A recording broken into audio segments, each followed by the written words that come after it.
అందరికీ నమస్కారం. మీ అందరి ముందు ఒక మాట చెప్పాలి.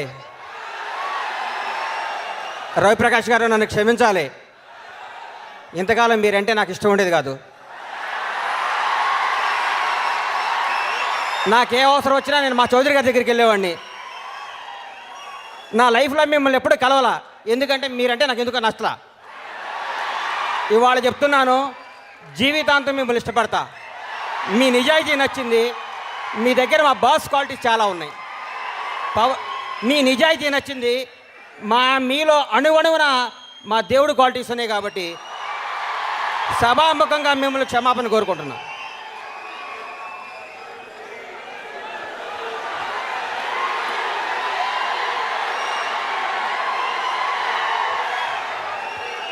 ఏం మాట్లాడమంటారు బాస్ గురించి?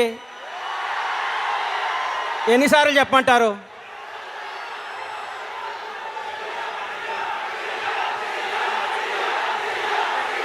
ఒక 5 నిమిషాలు మీరు ఆగాలి, నా మాట వినాలి. దయచేసి నా మాట వినాలి ప్లీజ్ ప్లీజ్. ఆయన ఏమవుతారో మనకి తర్వాత కాలం సమాధానం చెప్తుంది. మనం ఇప్పుడేం మాట్లాడద్దు. పైన భగవంతుడు నిర్ణయిస్తాడు ఆయన ఏమవుతాడు. పవన్ కళ్యాణ్ గారు ఎలాంటి వాడు అంటే ఏం చెప్పమంటారు? కళ కోసం కాదు ప్రజల కోసం అని మహాకవి బళ్ళారి రాఘవ అన్నాడు. అలాంటి ఆయన చెప్పమంటారా?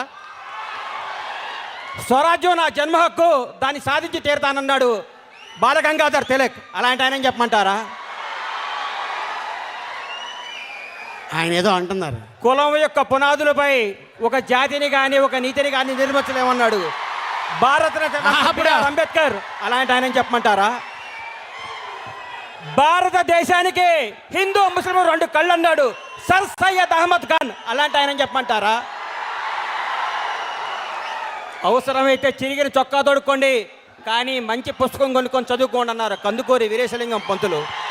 అలాంటి ఆయన చెప్పమంటారా? ఆర్య సమాజం నా తల్లి, వైదిక ధర్మం నా తండ్రి అన్నాడు లాలా లజపత్ రాయ్. అలాంటి ఆయన చెప్పమంటారా?